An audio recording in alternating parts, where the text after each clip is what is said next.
Podemos empezar para acostumbrarnos todos a empezar ahora, a la hora establecida y no alargarnos más, para ser puntuales. Así. Bueno, pues vamos a iniciar el estudio de este Shabbat. Shalom a todos. Bienvenidos aquí, los que estamos muy poquitos. Habrá que acostumbrarse a los demás por conectarse en la hora punta para que así no demorarnos mucho.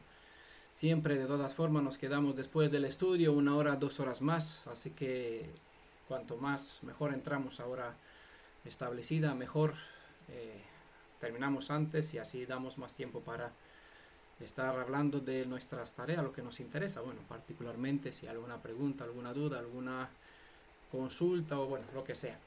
Bueno, pues vamos a orar, Mariana, y después empezamos con el estudio de preparado para hoy. Padre nuestro, Adonai Yeshua, en tu nombre te agradecemos de corazón porque tú estás con nosotros, porque tu nombre está sobre nosotros, porque te conocemos y porque nos mandas instrucción para saber cómo vencer el mal de dentro o de fuera y para llegar a ser ofrenda agradable cada vez mejor ante ti y ante tu Padre. Te rogamos que nos des tu ruach para entender bien y saber poner en práctica y ser gozosos en la victoria que tú nos ofreces. Muchas gracias por todo, por escucharnos y se cumplirá solo su voluntad. Amén. Amén. Hace mucho tiempo que no nos hemos visto. 2 días. Desde el último Sukkot. Vale, pero bueno. Somos privilegiados de tener tantas festividades, una tras otra, a un tiempo tan corto. ¿Verdad? De una festividad, de una convocación a otra. Hoy vamos a continuar con la serie de profecías al día. Estamos con el estudio del libro de Zacarías, de profeta Osea. Bueno, algún día seguimos con el libro del profeta Zacarías. Estamos en capítulo 6 todavía para continuar con este capítulo, pero hoy toca el libro de Oseas, capítulo 7. ¿Vale? Es un capítulo no muy largo, pero uno sabe cuándo empieza, no sabe cuándo acaba.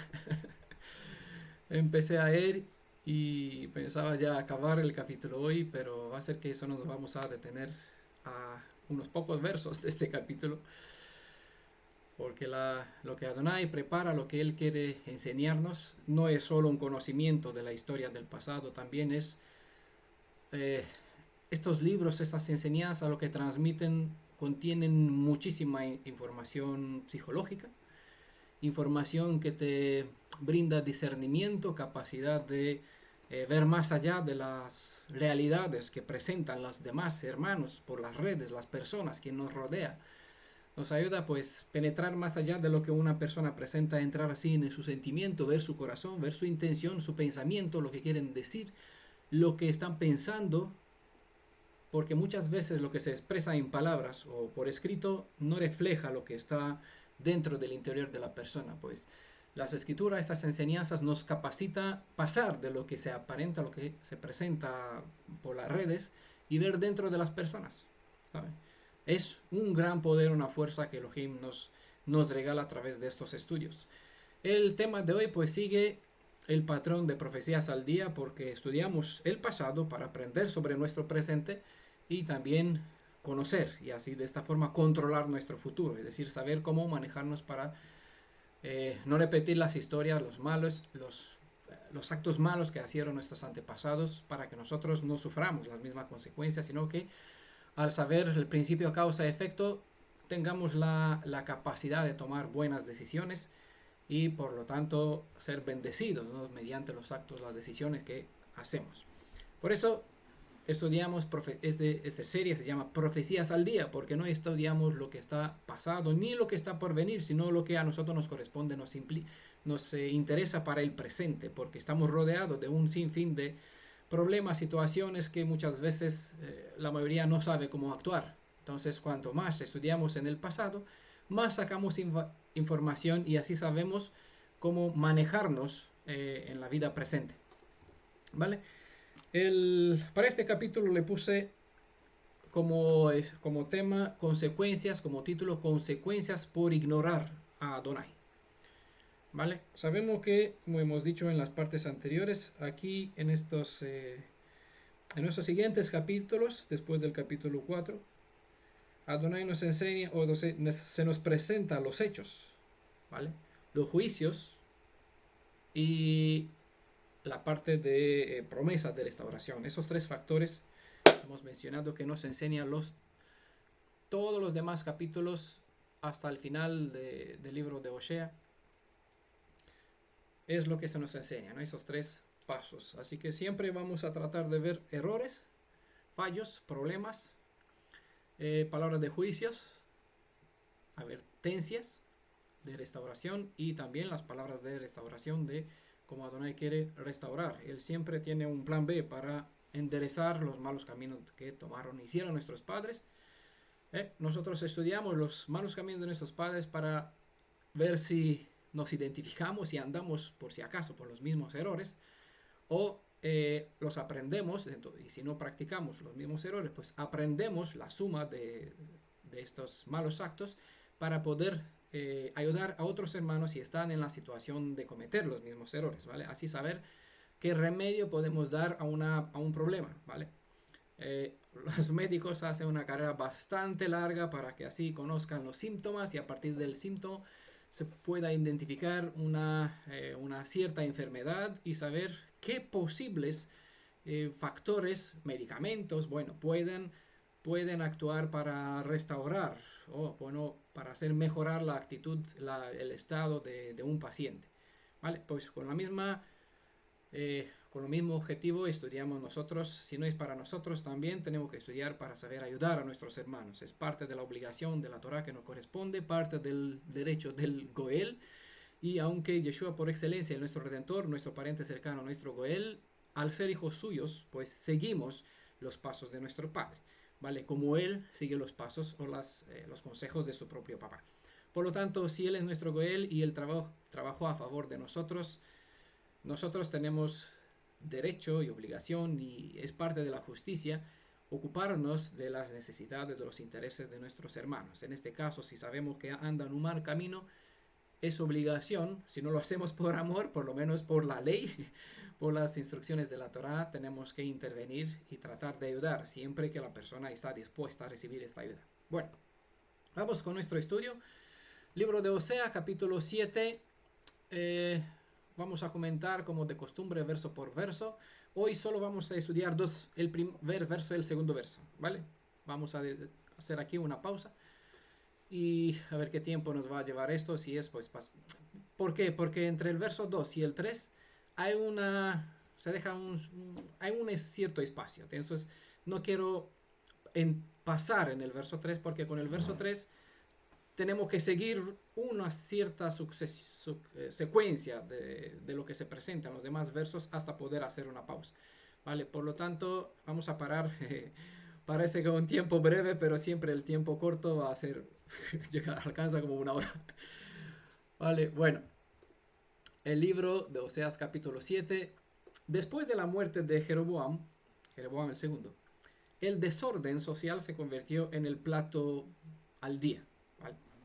Todos los restaurantes tienen un menú diario. En este caso, pues, el plato del día era el desorden dentro del estado social en todo Israel.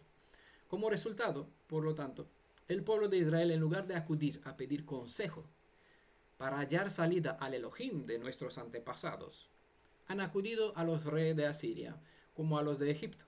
¿Vale? Estamos estudiando en paralelo con la festividad, vimos otra serie de estudios del libro de Isaías, también Jeremías, y tratamos de juntar los lazos para que así la enseñanza sea más compacta, ¿vale? Esta actitud de pedir, en lugar de acudir al Elohim de nuestro Padre y acudir a los gentiles, otros pueblos, otras naciones, es una actitud que recuerda a la de Roboam, que en lugar de pedir consejo a los consejeros de su padre Salomón para saber cómo manejar los asuntos del reino de Judá, acudió a sus jóvenes inexpertos amigos. ¿Vale? Una historia que puedan leerla ustedes en Primera de Reyes, capítulo 12, desde el verso 6 al 20, ¿vale? Conocemos que el resultado de las recomendaciones de estos consejeros neófitos, inexpertos en cuanto a cómo manejar la responsabilidad de un reino, llevó a que la nación de Israel se divida en dos reinos, ¿vale? Hoy también muchos hermanos o hermanas cometen el mismo error que Roboam, y en lugar de pedir consejo a quien saben que les enseña en base a los principios de justicia de la Torá, para saber cómo lidiar con ciertas situaciones en sus vidas, acuden a fuentes ajenas e inexpertas que les aconsejo de manera subjetiva y en base al sentimentalismo. Un error repetido vuelve a traer el sufrimiento y una y otra vez. ¿Vale? Es lo que conocemos de la historia, no hace falta decir más lo que sucedió con Israel. Todos conocemos la historia de nuestros antepasados, porque la mayoría conoce la historia bíblica, al menos por curiosidad hizo una lectura total de toda la Biblia y después con el tiempo todo la estudiamos detenidamente, pero por lo general un conocimiento total, amplio sobre la historia del Tanaj, de todos los escritos en el Tanaj, creo que tenemos todo, ¿vale? El caso es que cuando un error repetido más de una vez se convierte en una decisión, ¿vale? Y este se vierte como pecado. Es aquí donde un error se convierte en problema, ¿vale? Osea capítulo 7, verso 1 dice, voy a leer de la edición a Corona de Jerusalén, como siempre. Cuando yo quiero sanar a Israel, se descubre la culpa de Efraín y las maldades de Samaria, porque practican la mentira. Y mientras el ladrón entra dentro, se despliega la pandilla afuera. Voy a leer el verso 2 y después voy a volver con el verso 1 para verlos así como hacemos de costumbre en la serie Profecías al Día, desmenuzándolo, ¿verdad? Verso 2 dice, y no se dicen en su corazón que yo me acuerdo de toda su maldad. Ahora les envuelven sus obras, ante mi rostro están, ¿vale? Solo sobre esos dos versos vamos a estudiar, pero he leído un poquito el contexto para que así tengamos claro este asunto. Y de a poco pues vamos comentando. En la siguiente parte vamos a seguir con la parte 3 hasta ver hasta dónde llegamos. Probablemente vamos a tener 3 partes de este capítulo 7. Bueno, cuando yo quiero sanar a Israel. Verso 1. El texto hebreo nombra a Efraín, no dice Israel. Esto de entrada, que sepan. Pero entendemos que tanto, es decir, no es un problema esto para tan importante. Solo que en el hebreo dice Efraín y la traducción lo pone Israel. No entendemos que tanto Efraín o el nombre, el título de Efraín e Israel son o se refiere al mismo reino del norte, como igual en el verso 8, el verso 11, aquí sí escribe en hebreo Efraín y lo traducen así, Efraín. Ver esos dos versos. Bueno, la expresión estando por curar. Cuando yo quiero sanar a Israel se descubre la culpa de Efraín. Estando por curar o queriendo sanar, es como decir, cuando yo quiero sanar a Israel de su condición, entonces se descubre que su iniquidad es tan grande que excluye toda esperanza de restauración. ¿Vale? Básicamente esa sería la forma, lo que se quiere expresar. El proceso de una sanación implica que al enfermo se le quite la venda de una llaga para sacar a la vista el estado del problema. En este caso la situación es que la llaga supera bastante y el problema viene porque la infección tiene una fuente de pus. Esta fuente que alimenta la enfermedad es llamada aquí la mentira. ¿Vale? ¿Sabemos qué es la mentira? La mentira está en la profecía de Zacarías, escrito en una parte del rollo. ¿Recuerda alguno?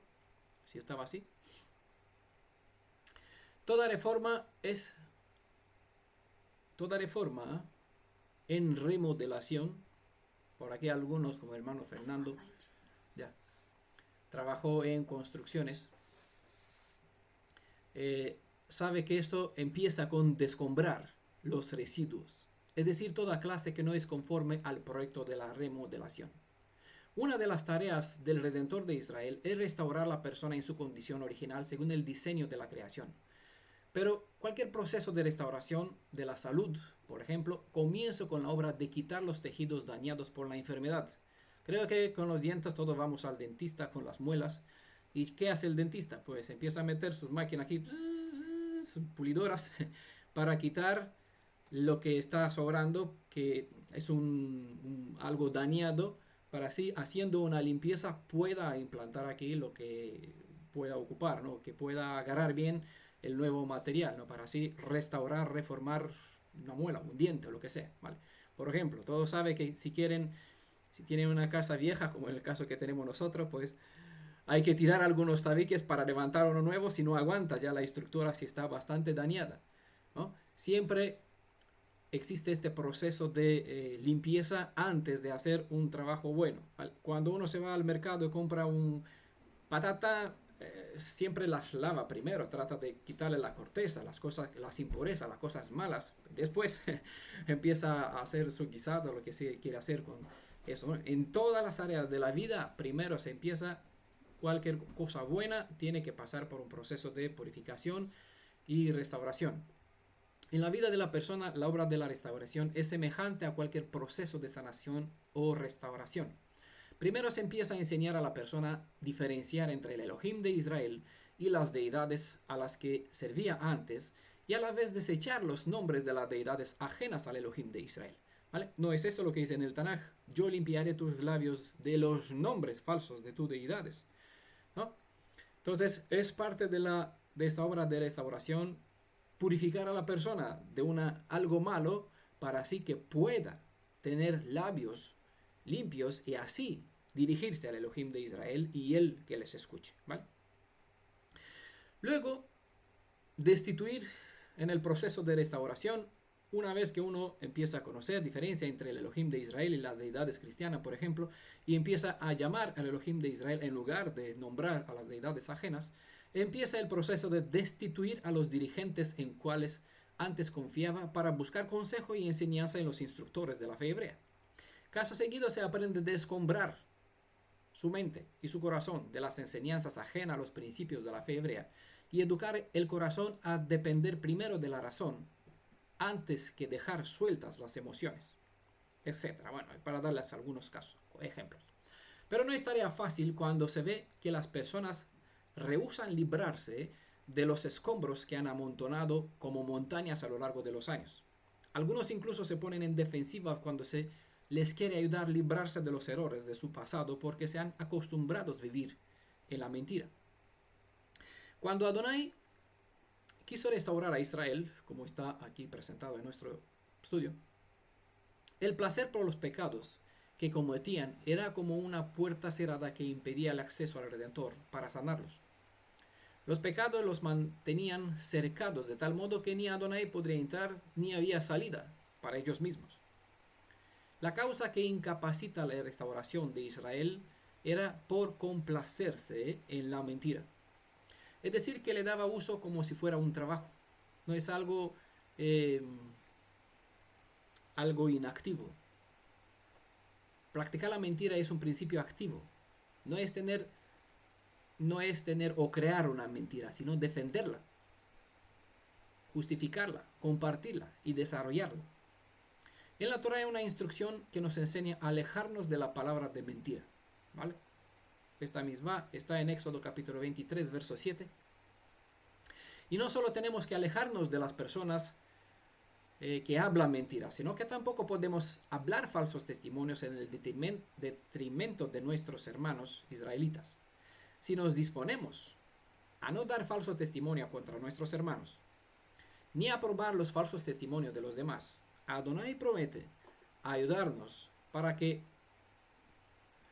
nunca más tengamos problema con el falso testimonio, ¿vale? Eso se presenta en una de las 10 palabras de la alianza, Éxodo capítulo 20, verso 16. Es una de las promesas del Elohim de Israel. Nunca más darás falso testimonio en contra de tu hermano, ¿vale? Toda instrucción, toda interpretación e enseñanza que no va conforme a la suma de las enseñanzas, a las instrucciones que Moisés o los profetas dieron, hasta incluso medio verdades, una verdad que se presenta media, son mentiras. Aquel que practica le da uso, como dice aquí, la mentira. Aquel que practica la mentira, pues le da uso, descubre su fuente de inmundicia y la persistencia en estas malas enseñanzas incapacita al Redentor restaurar la vida de estas personas. ¿Vale? Lo voy a decir una vez más para que entienda. Aquel que practica dando uso a las mentiras, eso puede ser, como hemos dicho, falsas enseñanzas, conceptos equivocados, defendiendo nombre errados, celebrar Shabbat lunares que no son principios de la Torá, son ajenas a otras culturas como las de Mesopotamia, donde celebraban las fases lunares en virtud de su deidad Marduk, para así tranquilizar el enojo de esta deidad en estos en el día 7, 14, 21, bueno, esas fases lunares, celebraban esos días y por ende, claro, en nuestros antepasados, cuando servían al ejército del cielo, pues igual adoptaron las costumbres de Mesopotamia, de todas partes, incluso pues festejaban que esos tipos de días. Hoy, claro, ciertos movimientos redespertaron este culto ajeno, abominable, fuera de la alianza y lo presenta como evidencia. Pues mira, nuestro pueblo en el pasado celebraron el 1 como el día del Shabbat lunar, el 7, el 14, el 21, o bueno, el día 2, el día 8, el 22, el 28, dejando así 2 días fuera de cálculo, porque tienen las fases lunares tiene 28 días de visibilidad y por ende quedaba el día 29, incluso el día 30, ciertos momentos la luna oculta que no celebran, no hacen nada, hasta el primer avistamiento, donde otra vez inicia con el otro Shabbat. Vale, son principios que no existen en la Torá, no tienen respaldo aquí, no son instrucciones de Adonai, pero hay gente que eso lo creen y las defienden, las practican estos conceptos sin saber que son mentiras. Pues este tipo de práctica de mentiras, de enseñanzas ajenas, son para uno un método para descubrir que dentro de sí tiene una fuente, tiene una enfermedad que está supurando siempre, es una fuente de inmundicia. Y la persistencia en estas malas enseñanzas crea un círculo, una cerca que impide que el Redentor de Israel entre y purifique su vida de esas malas enseñanzas. Porque como está obrando, pues está enviando a sus siervos para mostrar, mira, estás mal. Pero como al profesar en estos errores, en esos conceptos ajenos en esta escritura, dándole uso y enseñanza, incapacita a los demás o impide que los demás puedan entrar y mostrarle dentro de su alma, mira, te equivocas. Eso no están aquí, no muestran disponibilidad. Ni ellos muestran, no tienen salida para que así vea el error, ni permite a otros que entre que les muestre el error. Están cerrados. ¿Vale? Es difícil decir que Adonai, que es todopoderoso, es incapacitado para que obre en la vida de una persona. Pero las situaciones, cuando una persona persiste, como este caso, se complace en la mentira, incapacita a Elohim a poder sanarlo. Dice el texto, el ladrón entra adentro. ¿Vale? Son expresiones, metáforas. Tiene la parte literal, pero bueno, yo voy a seguir por la parte, lo que enseñan, porque es la parte que no más me interesa más que el pasado, nos interesa el presente. El ladrón es un espíritu maligno que roba la identidad de uno. Es lo que hace un ladrón, entra dentro y le roba lo que es suyo, lo que es posesión privada, ¿vale? Lo hace perder su espíritu. Esa es la identidad de uno. Lo priva de lo más preciado tesoro que puede tener una persona. Es decir, le quita la fuerza que lo motiva a estar atento, ¿vale? Uno presta atención, si acaso cometía algún error, aquí están los centinelas, que escuchará detrás la voz que dirá, mira, este es el buen camino, cuando tú te vas por la derecha, o si quieres ir a la izquierda, te dirá la centinela, mira, voy por esta parte, porque hay quien grite al cruz de estos caminos, ¿vale? Siempre así. Sobre los muros de Jerusalén hay centinelas, sobre los montes de Efraín, Adonai siempre ha dejado centinelas para que cumplan con su deber cuando ven al mal, que avise, ¿vale? Es lo que hace. Pues, ¿qué hace el ladrón que entra dentro del alma de una persona? Pues le quita la capacidad de estar apercibido a esta voz, a la voz del Ruach, del Espíritu de Elohim.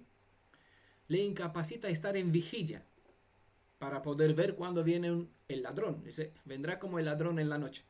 Una expresión en hebraísmo que está explicado en el estudio sobre Yom HaKesech, el día y la hora que nadie sabe, el día escondido. Bueno, este estudio sobre Yom Truah, el primero del séptimo mes, el día primero del séptimo mes, ahí ya se explica más.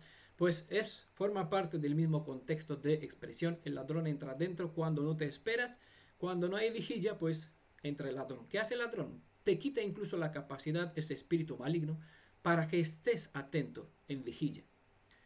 Te quita la capacidad de estar a la espera, de mantener la emuná en la venida del Mashiach. Pues claro, ya ha pasado, yo creía que, y entonces pierdes la capacidad de estar atento y con el deseo de, a ver, aquí no es mi casa. La Shuka nos enseña que vivimos en una morada temporal, nuestra casa está en Israel. Pues la capacidad de mantener, de alimentar esta fuerza, de esta esperanza, pierde. Y entonces uno se centra en lugar de lo que más importa en lo que es perecedor. Se centra dando ánimo al azúcar, ¿vale? Que es temporal, a la casa, al coche, a la máquina, al trabajo, a la educación, en lugar de edificar su alma en la esperanza de lo que está por venir, trabajando por la restauración de la identidad de la nación hebrea y del pueblo de Israel, por lo tanto. ¿Vale? No se centra en lo que más importa, sino que es menos importante. Eso hace el ladrón que entra adentro, quita esta capacidad que hace a uno estar a la espera, de estar cuidadoso en no fallar el blanco, etc. ¿Vale? Hay muchas cosas que roba el espíritu maligno. Ese es el espíritu maligno que ocupa el corazón de la persona, sentándose como el anti-Mashiach en el lugar sagrado del corazón de una persona, como se enseña en los escritos apostólicos. ¿Vale? Cuando en la parábola, cuando Yeshua enseñó que entra dentro de la casa, del alma, del corazón de una persona, empieza a hacer limpieza aquí. Saca fuera al espíritu inmundo. Y este está vagando. ¿Vale?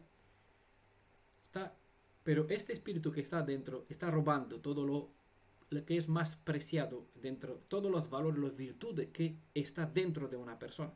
¿Vale? Destruye de por dentro. Como hacen no la polilla, sino la carcoma. La carcoma entra dentro de la madera como las termitas, destruye el fundamento, de repente lo ves caído. Tú no ves su obra. Es lo que hace el enemigo destruyendo desde adentro, dentro.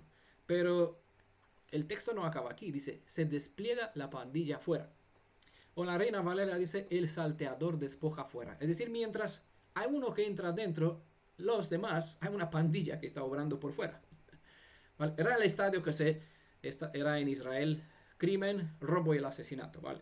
Descrito así en estas palabras. Entonces, mientras una cierta clase de espíritus obra la destrucción adentro de la persona, otros más despojan cualquier buena virtud que una persona pueda tener en semejanza al Elohim de Israel. Esas son las situaciones, el estado, lo que provoca que uno saque desde adentro lo que uno pues sembró dentro, la maleza. Aquí salen las maldiciones, ¿sabe?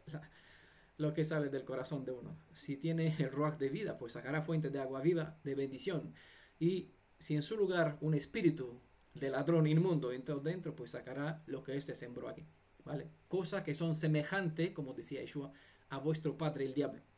¿Vale? Porque una persona puede ser hijo de Elohim, pero si desde adentro refleja las obras del mal, aunque es hijo de Abraham, tiene como padre el diablo. ¿Vale? ¿Por qué? Porque abrió la puerta de su corazón en algo a un espíritu inmundo, le gustó, se complació en la mentira, en la maleza, por lo tanto, convirtió su carácter a semejanza del mal.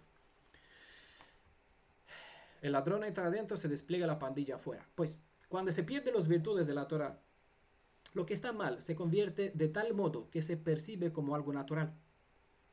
¿Qué se percibe? Pues el robo y el asesinato pasan a estar al orden del día. Y los males llegan a hacerse de tal modo que sus actos no se ven tan naturales. Los autores lo ven tan natural, hacer mal, robar y asesinar, que no tienen interés en ocultar esas fechorías. ¿Vale? Hasta aquí se puede llegar cuando se pierden, como decía, mi pueblo perece por falta de conocimiento, no tiene Gesed, no tiene Emuná. ¿Vale? La falta de discernimiento puede llevar a una persona que antes invocaba el nombre del Elohim viviente, llegar a invocar el nombre de la deidad cristiana que antes honraba, de tal modo que puede incluso uno llegar a negar al Mashiach de Israel para crear un espíritu anti-Mashiach, venerando como Jesús el Tamuz. ¿Vale? Decía Shaul no, Kefa, Pedro, eso.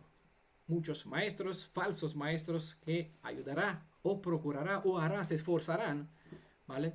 Para hacer, sin darse cuenta, con buena intención en sus mentes, porque si sus mentes están enfermas, consideran que hacen bien, y llevarán a las personas que creen en Yeshua a volver a creer en Yahshua, un hombre que es blasfemo, además no expresa, no es hebreo, o Yehoshua, en quien sea, en Yahuj, en Yahweh, en Jehová, en otros nombres que no tienen sustento ni respaldo, que no son nombres en realidad, y que no son de origen hebrea, son creaciones dentro del mesianismo, dentro del cristianismo, de otras orientaciones que no son hebreas, no importa de dónde, si no están en nuestras fuentes, donde estamos enseñados, bebe agua de tu propia fuente, pues no importa de qué clase, qué fuente está, es una envenenada fuera de otra orientación, no nos interesa. Entonces hay falsos maestros que trabajan y las personas que le hacen caso llegarán a negar a Yeshua, quien les compró, los redimió, ¿vale? Para así volver a invocar nombres de deidades ajenas. Bueno, en el Tanaj se describe que hay un ay para ellos. ¿Para quién? Para estas personas. Dice Isaías capítulo 5, verso 20, hasta el 25, lean ustedes todo esto. Isaías 5, verso 20 al 25, yo solo les voy a leer el verso 20. Hay de los que a lo malo dicen bueno y a lo bueno malo, que hacen de la luz tinieblas y de las tinieblas luz, que ponen lo amargo por dulce y lo dulce por amargo. Sabemos que la instrucción del Elohim de viviente, Elohim de Israel, para sus instructores, para aquellos que llevan su respaldo, es enseñar al pueblo a hacer diferencia entre lo que es luz, lo que es oscuridad, lo que es tinieblas, lo que es luz, ¿no? Lo que es bueno, lo que es el malo, lo que es el dulce, lo que es amargo.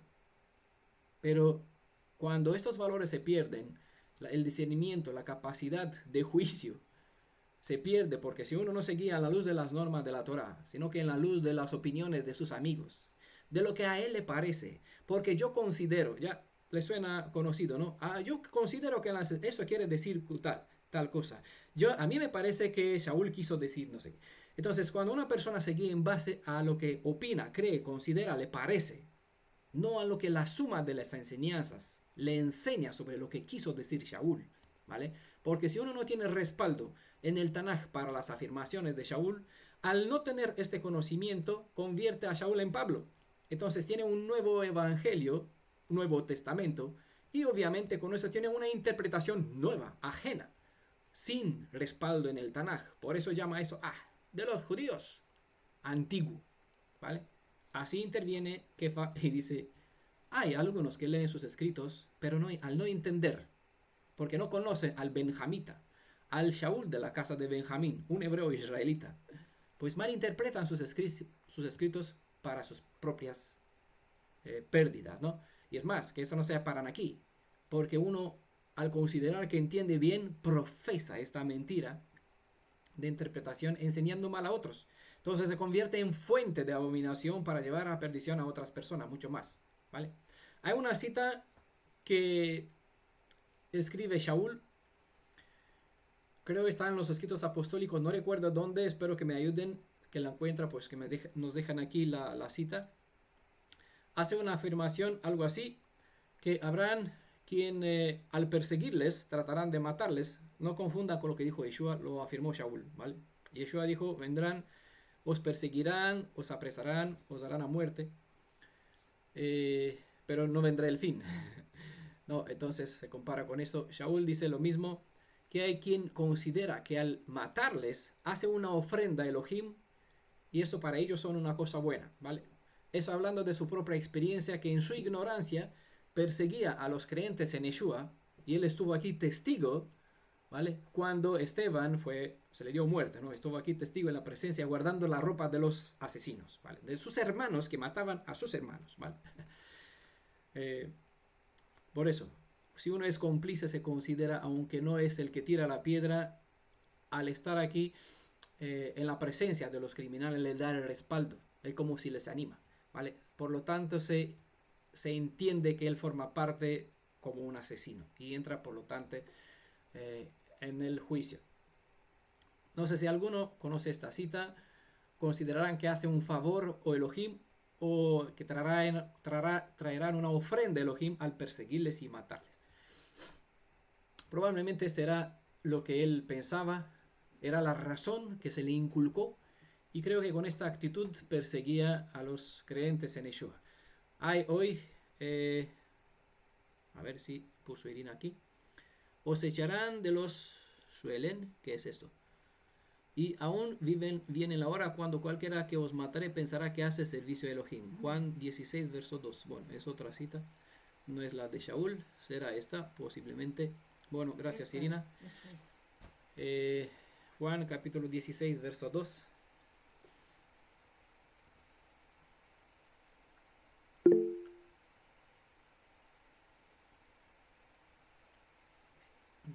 Verso 2, esa es otra. Bueno, agradezco, gracias Irina.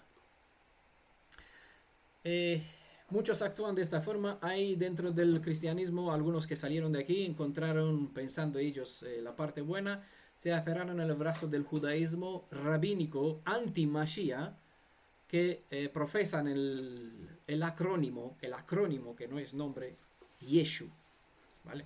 Que significa que su nombre sea borrado. Bueno, lo que ellos tratan de decir. Porque al perder Yod Shin Vav Ain, Ain es el ojo, pues bueno, ellos quitaron de estas 4 consonantes el Ain y quedaron solo Yod Shin Vav. Con estas 3 consonantes formaron un acrónimo que se traduce como que su nombre sea olvidado, borrado. Entonces hay ciertas personas que al carecer de visión, de vista, porque perdieron la sensatez, la capacidad de razonar, enseña a estos seguidores cristianos a tener una actitud antimisioneros, y por lo tanto todo lo que ellos ven en las redes que se conecta con el nombre Yeshua, saltan aquí como bestias, como lobos, tratando de arrematar contra lo que sea. Ni prestan atención a la publicación, te viene a hablar del colgado, hablando de Yeshua que fue puesto sobre el madero, pero en forma despectiva, ¿no? Dice el colgado, y tratan de presentarte lo mal que estás tú. Bueno, esas son personas que fueron adiestradas en la mentira, han llegado a complacerse, estar convencidas que está bueno, ya no tienen nada, no creen ni siquiera en su propio Nuevo Testamento, perdieron todo el concepto de lo que tiene, su dominio, su identidad, su valor de sí mismo, y arremata contra todo lo que para ellos creen que todo el que habla del Mashiach considera para ellos es un cristiano, un mesiánico, un enemigo de Israel, de la fe rabínica.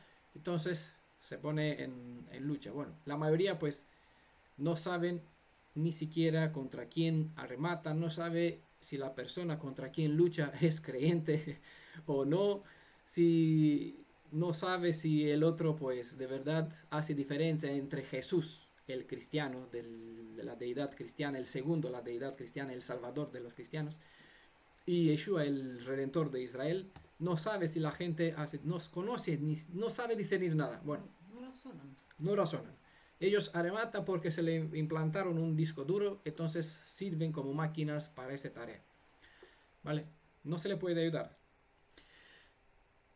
Hay de los que lo malo dicen bueno, y lo bueno malo, que hacen de las luz tinieblas y de las tinieblas luz, y ponen lo amargo por dulce y lo dulce por amargo, porque todo lo que es bueno se ha revertido. Ya no hay imagen a semejanza de Elohim, sino hay imagen y semejanza del Elohim, príncipe de este mundo, el diablo. Vale. Verso 2. Oshea capítulo 7, verso 2. Y no se dicen en su corazón que yo me acuerdo de toda su maldad. Es decir, no se piensan a reflexionar.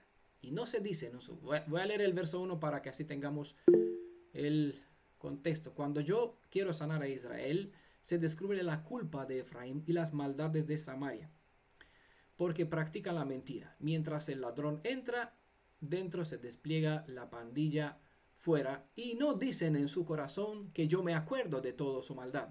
Ahora les envuelven sus obras, ante mi rostro están. ¿Vale?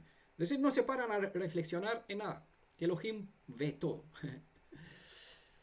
En medio de sus angustias como nación, el pueblo, nuestro pueblo, y entendemos que hablamos de ellos para así nos veamos a nosotros si vamos por el mismo camino.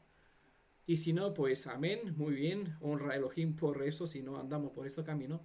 Pero tenemos que aprender cómo ellos andaron para poder ayudar a otros si los identificamos que andan de la misma forma, ¿vale? Por eso está la instrucción. En medio de las angustias por medio de cual pasaron nuestros antepasados como nación, nuestro pueblo nunca pensó en pedir ayuda a su Elohim. Vamos a leer el Salmo 14, verso 1. A ver qué dice el necio en su corazón, una persona que se complace en la mentira. Salmo 14, verso 1 dice el necio en su corazón, no hay Elohim. Es decir, no es que no hay Elohim, todos saben que hay. Por eso, el pueblo se complació en las vanidades, es decir, en seguir enseñanzas ajenas para servir a deidades ajenas.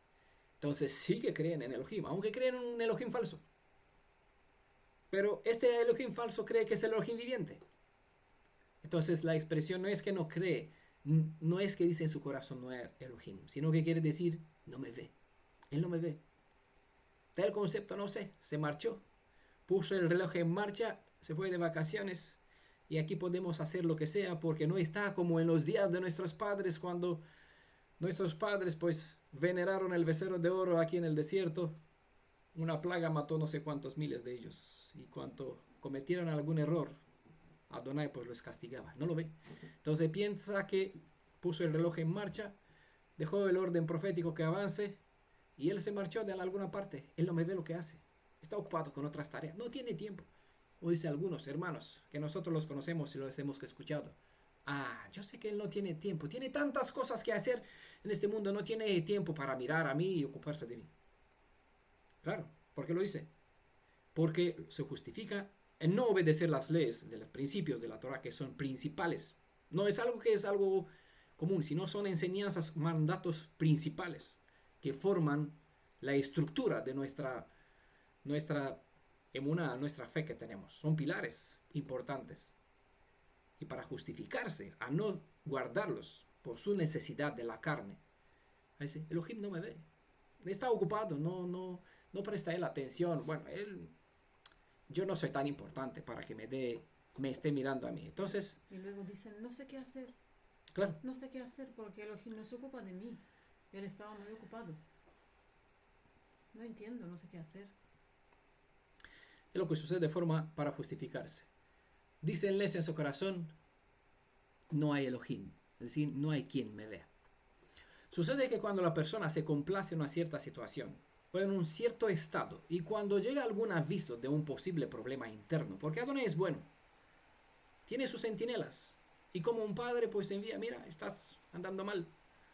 Obviamente él no habla desde el cielo, nadie escucha, pero por algún hermano, por alguien por las redes, por algún texto, por algún, yo qué sé, medio, le llega algún mensaje, eso no está bien, no está conforme a la Torah, estás fallando el blanco, ¿vale? Sucede que cuando una persona se complace en cierta situación o un cierto estado, bueno, lo que sea, cuando llega este aviso de un posible problema interno, en lugar de solucionar el problema, disponerse para hacer lo correcto, ¿vale? Comienza con justificaciones, pues llegan a considerar que todo es normal o que Adonai, si es un problema con Adonai o si es un problema con otra persona, ¿vale? O Adonai o otra persona ha pasado de página y se olvidó de todo. Pero no es así. En este caso, tales personas ya no saben que sus pecados los cercan. Crean una cerradura, un pretil. Y tampoco comprenden porque no consideran en su corazón que Adonai recuerda los pecados pasados. ¿Por qué? Se agarra de la cita que dice, Él es bueno, Él es amor, tira mis pecados en el mar del olvido. Pero olvida que Adonai es justo. Para que haga esta obra y que no se acuerde más, pues se necesita seguir un cierto procedimiento. Eso es la justicia de Elohim. Y esos son principios que Él, para mostrar este procedimiento, esta justicia, para que Él no se acuerde más de estos pecados tirándoles en el mar del olvido, se necesita que el pecador haga ciertos pasos. Pero las personas no quieren hacer esos pasos. Él es bueno, va a olvidar. se agarra de lo que quieren de las escrituras. Y así justifica sus cosas. Y vuelve a caer en lo mismo. Y luego se pregunta, ¿qué pasa? ¿Por qué? Y llega el espíritu malo, le entra adentro y le quita la emuná. Y dice, yo no soy bueno, soy un pecador, no tengo perdón. O él está ocupado, no tiene tiempo para mirarme, para ocuparse de mis necesidades. O él me entiende que no puedo. O él me entiende que no puedo. ¿Vale? Una forma más útil de justificarse para poder seguir o no en las mismas transgresiones en contra de sus normas directas. Un pecado para el cual no se ha hecho una teshuvá. ¿Vale? Hace 2 capítulos hemos hablado de lo que es shuv, de donde viene teshuvá, una vuelta, vuelvan. Un pecado para el cual no se ha hecho una teshuvá adecuada y un cambio decisivo, sigue siendo activo y vigente su juicio. Recordemos el caso de Sansón, quien en su empeño de obrar tal como él consideró oportuno, dice en Jueces capítulo 16, verso 20. No sabía que Adonai ya se había apartado de él, dice el texto. Él estaba aquí, en sus caminos. Adonai es bueno, me dio la fuerza de hacer lo que yo creo, lo que a mí me parece. Tenía consejeros. Eran sacerdotes en sus días. Podría preguntarle al sacerdote que tenía en Urim el Tumim. Podría pedir consejo a Elohim, qué hacer para servirte. Pero no, él hacía lo que a él le parecía bien. Y no sabía que llegó con este empeño en su mente de hacer ofrenda al tipo de Caín, lo que a mí me parece que tengo que ofrecer. No sabía que Adonai ya se había apartado de él. Un hombre bendecido con el espíritu de Elohim, con la fuerza y el poder de Elohim, nunca concedido a otro ser humano, de esta forma tan poderosa. Así que el mayor señal, milagro, poder, no es suficiente de por sí para mantener, porque la persona no es predestinada por el señal. Si una bendición del espíritu de Elohim esté sobre una persona, eso no lo sella para siempre, estar intachable, infalible. No somos máquinas, somos personas con libre albedrío que podemos decir al poder de Elohim, te voy a usar como yo considero. ¿Vale? Claro, Elohim no seguirá mis tercos malos, caminos malos, como yo deseo aprovecharme de su poder. Porque no es un amuleto, el poder no es un amuleto, es una bendición que me sirve a mí para bendición del pueblo. Y claro, me traen también beneficios, obvio. Recordemos este caso porque es bueno. Se ha acostumbrado la gente a confundir el silencio del Creador con su bondad. Y se olvidan que Él también es justo y por lo tanto no pasa por alto al culpable. Hay que acordarse de una cita que la voy a leer. Números capítulo 14, verso 18, donde se declara, Adonai declara, bueno, hablando de sí mismo, describiéndose como es. Adonai tardo para la ira y grande en misericordia, que perdona la iniquidad y la rebelión. Punto. Para la mayoría aquí cortan el verso porque no les gusta lo que viene después. ¿Por qué? Porque Dios es bueno. ¿Vale? Entiendan la alusión. Pero el texto sigue diciendo en su justicia, aunque de ningún modo tendrá por inocente al culpable. Él es bueno, misericordioso, pasa, pero que visita la maldad de los padres sobre los hijos hasta los terceros y hasta los cuartos. ¿Vale? Números 14, verso 18. Hay un otro salmo, hay un verso en el Salmo 50 que es muy contundente debido a lo que se declara. Salmo 50, verso 21, dice, estas cosas hiciste, hablando de lo que nosotros estamos hablando, ¿vale? Y para que quede constancia, para que quede claro, que no es un texto dicho así por decir, para describir, sino es algo que Adonai tiene con su pueblo en este contexto y tiene con nosotros como parte de este pueblo, sea como individuos que elegimos hoy ya tomar malos caminos, sea que se refiere a nuestros pasados en el pasado, antepasados en el pasado, sea que refiere a nosotros como nación. Salmo 50, verso 7 dice, Adonai hace hincapié en el hecho que estas palabras o estas declaraciones que os quiero citar para nuestro contexto se refiere al pueblo de Israel. Oye, pueblo mío, y hablaré. escucha Israel. ¿Vale? Porque si era el caso, pueblo mío, vale, todo dice, nosotros somos el pueblo del Creador, dicen todos en el mundo. Pero por eso, por si acaso, que uno no malinterprete, se nombra. Y cuando se pone un nombre, aquí no deja lugar a duda, ni que entre no sé quién dentro de este nombre. Porque solo Israel solo es un descendiente de Jacob. ¿Vale? Una persona que se aferró a convertirse, a formar parte de este pueblo. Escucha Israel, Shema Israel. ¿Vale? Y testificaré contra ti. ¿Vale? Eso dice el verso 7, pero bueno, yo en este contexto vamos a leer el verso 21 que dice, estas cosas hiciste y yo he callado. Pensabas, por lo tanto, cuando la gente ha llegado a pensar que él no dice nada, no acciona como en el pasado, y declara Elohim, ¿qué pensamos, qué hemos pensado nosotros como nación, como pueblo, como individuos? Pensabas que de cierto sería yo como tú. Es decir, no considerar los hechos de que el pecado no se perdona, sino que, pues, bueno, no pasa nada, pasa por alto, pasamos página, y considera que Elohim es como nosotros. Pensabas que de cierto sería yo como tú. Pero te reprenderé y las pondré delante de tus ojos. ¿Qué? Tus hechos, obviamente. ¿Por qué? Porque Él no puede pasar por alto el pecado. Porque la paga del pecado es la muerte. Y el pecado no se perdona. El pecador se perdona.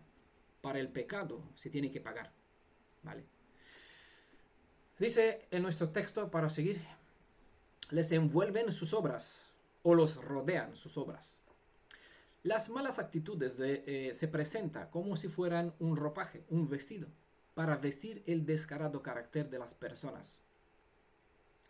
Para actualizar la expresión, bueno, creo que todos conocemos el caso, la historia que hemos estudiado también, libro de Zacarías sobre el sumo sacerdote Yehoshua. A ver qué cita pone aquí Irina. Buscaré con linternas en los rincones más oscuros de Jerusalén para castigar a quienes descansen cómodos con sus pecados. Piensan que el Adón no les hará nada, ni bueno ni malo. Muy buena. Sofonías capítulo 1, verso 12. Muy buen verso. Y eso de antes será el Hechos 26, 9 al 11, ¿no?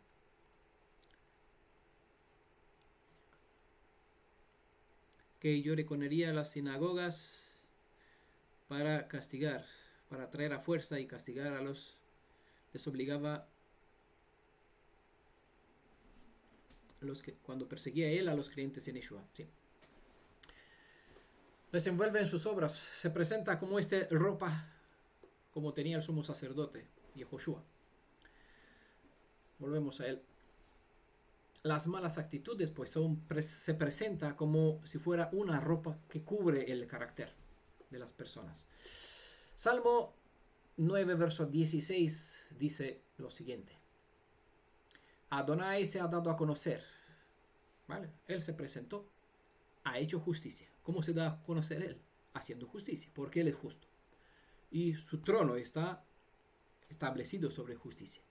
El impío se ha enredado en la obra de sus manos. ¿Vale? Es decir, que el impío, la gente mala que practica mentira, que vive en la mentira, no trata de presentarse a la luz. Como decía Yeshua, pues si hay luz, hay que ponerlo encima. El que tiene una luz no lo esconde. ¿Vale? Si una persona anda en la luz, no tiene problema, no tiene temor. ¿Por qué? Porque si yo sé que vivo conforme a los principios de la Torah, no tengo problema. Si yo conozco mi fe, no tengo problema para estar delante de quien sea que usa mis escrituras. Porque si la escritura es mía, contiene o enseña mis principios de fe. Y los principios que yo profeso tienen que estar coherentes con lo que mis enseñanzas enseñan. ¿Vale? Lo que está en la Torah, aquí está la Torah. ¿Vale? No hay que ponerlo sobre la frente, hay que ponerlo dentro de la mente. Eso es sobre tu frente. Y hay que vivirla como tal, sobre tu mano. ¿Vale? Entonces es aquí donde es el propósito de Elohim, donde nos quiere formar. Pero claro, el mal, cuando entra dentro, te quita todas esas buenas virtudes. Y sobre tu mano y sobre tu frente aparece otra cosa, que en lugar de ver los distintivos del Elohim de Israel, ves la marca de la bestia, ¿no? Entonces la gente está esperando que vendrá una bestia en el futuro, 666. Pero no sabe estudiar cuál es la marca de Elohim, para que así entienda por contraste cómo es la marca de la bestia. ¿Vale? Así que por eso no estudiamos Apocalipsis como los demás. Estudiamos Tanaj y entendemos Apocalipsis. Los rodea su ropa con vestido. Dale. Salmo 9, verso 16 dice: Adonai se ha dado a conocer, ha hecho justicia, el impío se ha enredado en las obras de sus propias manos. Porque a este dicho, que creo que todo lo conoce: dime con quién te juntas para decir cómo eres. Muéstrame tus amigos, cómo son tus amigos, para ver qué carácter tienes tú. ¿Vale? Es decir, que uno, lo que quiere decir este verso, Salmo 9, verso 16, que uno cae o es juzgado o será juzgado por o a causa de lo que ha practicado. Proverbios 5, verso 21 al 23, voy a leer unos versos más. Pues los caminos del hombre están en la presencia de Adonai. ¿Vale? Él vigila todos sus senderos. Vigila. Y el verso 22 dice: el malvado será presa de sus propias maldades. Con los lazos de su pecado se le capturará. Es algo parecido, dijo a este estilo, o a continuación de esto, dijo a su discípulo Kefa: vuelve a meter la espada, porque el que levanta la espada morirá por ella. E igual se cita en Apocalipsis 3 sobre la bestia, que se le cortó la cabeza porque levantó la espada, con la espada porque levantó la espada. Son principios. El malvado será presa de sus propias maldades. O, dijo Yeshua, uno será condenado por las propias palabras que él dice. ¿Vale? Con tu misma boca uno se llega a ser bendecido o ser maldecido. Y de aquí que Jacob dijo que la lengua es como un barco. Si no la tienes controlada, pues te lleva por malos caminos, porque no tienes timón. ¿Vale? Por si tú tienes un timón, tienes un sello, que hemos hablado sobre la señal, sobre la lengua. Si tienes el sello de las escrituras, ¿qué hablará tu lengua? Lo que habrá dentro de tu corazón. Si hay maldad dentro de este espíritu inmundo que está dentro, pues uno sacará mentiras, enseñanzas malas, nombres falsos, enseñanzas ajenas, fuentes envenenadas, Torah inventada, Torah oral, Talmud y otras cosas. ¿Vale? Enseñanzas cristianas, rapto, que vamos al cielo, que vamos al purgatorio, al infierno. Y un montón de otras cosas que son infecciones que se abarca se ubican dentro de la mente y el corazón de una persona que se alimenta de fuentes envenenadas. Uno se convierte, es decir, en lo que come. Si uno se alimenta de la Torah, pues va a compartir de la Torah. Si se alimenta de otras fuentes, sin querer se les pegan las malas ideas, malos conceptos. El malvado será presa de sus propias maldades. Cuando uno se complace y convierte una enseñanza equivocada en algo suyo, llega a profesarla y compartirla y defenderla, llega a tener la maldad dentro de sí. Entonces, con esta maldad que compartirá a otros, por ignorancia o por conciencia, esa misma será la herramienta que servirá para condenarlo. Verso de 23, Proverbio capítulo 5 dice: morirá, por lo tanto, principio causa-efecto que siempre estudiamos en esta serie Profecías al Día, morirá por su falta de instrucción. ¿Por qué? Por su gran necedad se perderá. ¿Qué es necedad? Falta de instrucción. Es decir, uno que no tiene como principios, como emuná, firmeza, la capacidad de razonar, y esta capacidad agarrada en los principios de la Torah, tiene dentro falta de instrucción verdadera. ¿Qué tiene entonces? Necedad. Y por esa necedad perderá, fallará el blanco, dará vuelta al mundo para que convierta a uno a nada, a cosas vanas. No lo convertirá en un hijo del Elohim viviente, sino con un hijo del Elohim, el diablo, príncipe de este mundo. El malvado será capturado presa de sus propias maldades. Con los lazos de su pecado se le capturará. Morirá por su falta de instrucción. ¿Vale? Y Adonai dice, están delante de mí sus caminos. Lo que hiciste o lo que pensaste son testigos que testificarán en contra tuya. Los malos actos se presentan como un vestido y este vestido dará testimonio cómo es la persona por dentro. Porque por fuera luce bien, pero cuando tú conoces las características de las prendas, porque te convierte en un experto en telas, en materiales, entonces no te engaña lo que ves, las apariencias, porque sabes que lo que se presenta en exterior es un reflejo de lo que hay dentro. Y cuando tú conoces los principios de la Torah, sabes cómo tiene que ser la persona conforme a la imagen de Elohim, entonces puedes saber, esta persona finge ser algo, su ropa lo muestra que no es lo que tiene que ser. Porque en la ropa de uno se ve los distintivos de su carácter. ¿Vale?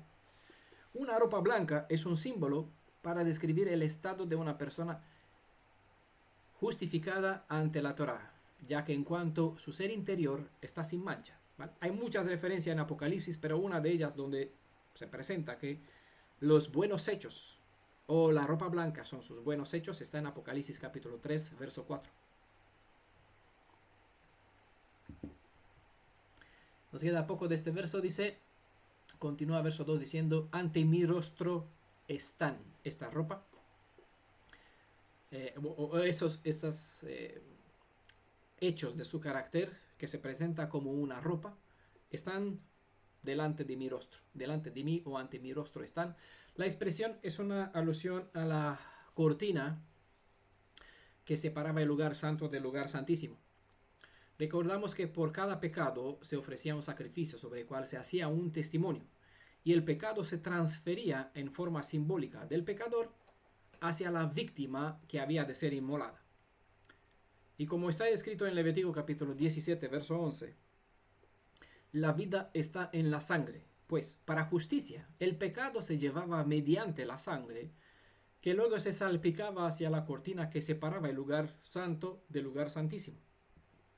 A pesar de que una persona que hacía lo debido y por la ofrenda quedaba libre de culpabilidad, el pecado quedaba registrado a lo largo de todo un año hasta el día de la remisión completa, obra que se hacía en Yom HaKippurim. Hasta aquel día los pecados permanecían delante de Adonai, hasta que se procedía con un ritual especial para eliminar el registro por completo. Pero aquí no se trata de personas en esta cita, en este contexto de Oseas capítulo 7. No se trata de personas pecadoras que seguían el proceso de la redención y transferían sobre la cortina. Es decir, una metáfora, la cortina es una metáfora que hace referencia o que habla sobre el Mashiach. Porque sobre el Mashiach fueron puestos nuestro pecado, como sobre la cortina se salpicaba la transgresión de las personas que quedaban registrados aquí, de forma simbólica obviamente. Asimismo, hemos puesto sobre el Cordero, que es Yeshua, la carga de todo lo que hemos hecho, y él es un símbolo aquí de la cortina que separaba el lugar santo del lugar santísimo. Entonces, en este contexto no se habla de esta situación donde la persona sí venían, hacían el procedimiento de traer la ofrenda y así dejar sobre la cortina sus transgresiones, sino que se trataba de personas que salpicaban sus propias ropas con las manchas del pecado. ¿Vale?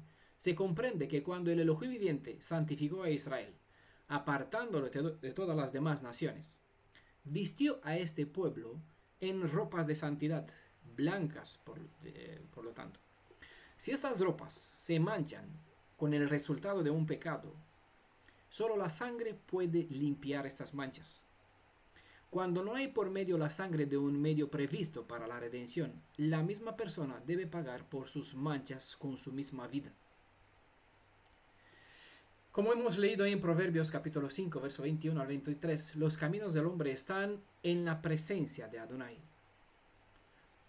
Dice el Salmo 90, verso 8, has puesto nuestras culpas ante ti, a la luz de tu faz, nuestras faltas secretas. Eso es otro asunto.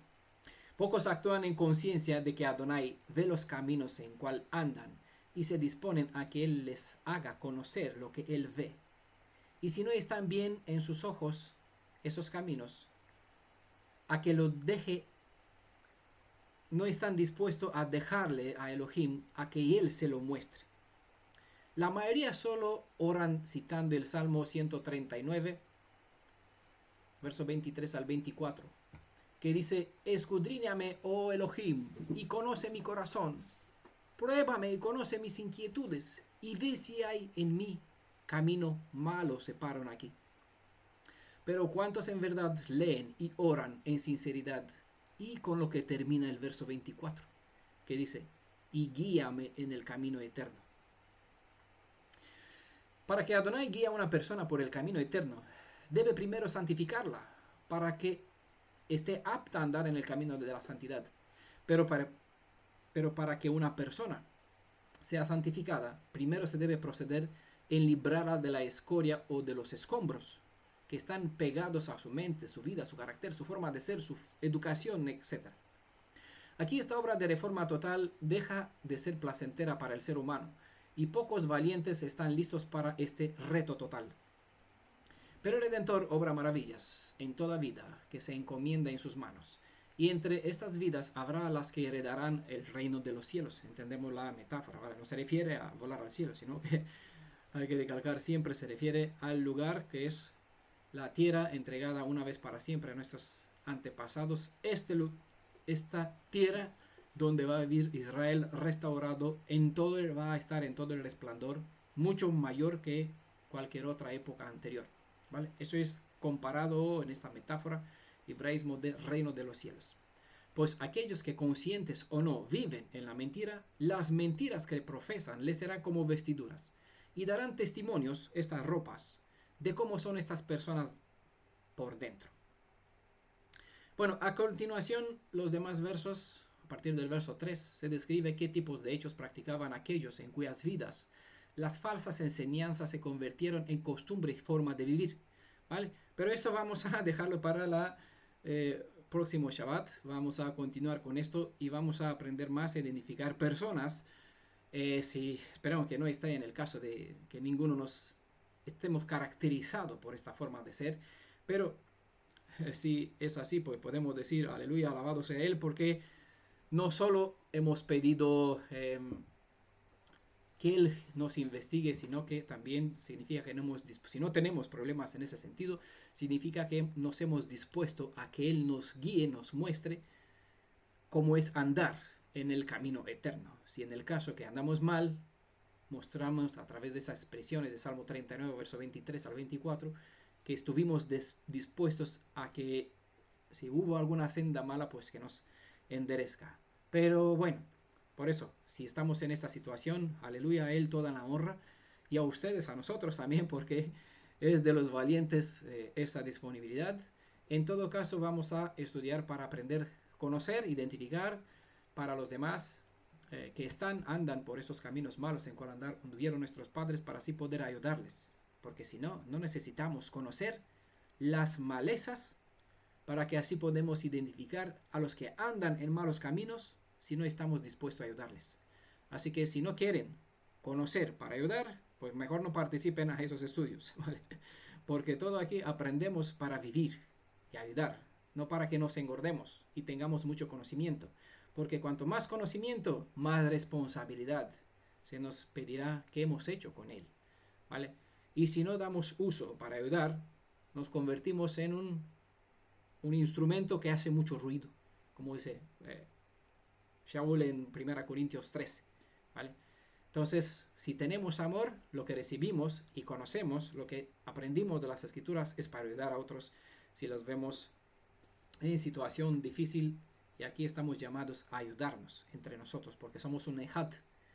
Y claro, si yo soy un dedo, me importa cómo va la uña del pie, porque si esta uña tiene problema, pues el pie no anda bien, entonces todo el cuerpo va mal, entonces se afecta también al dedo.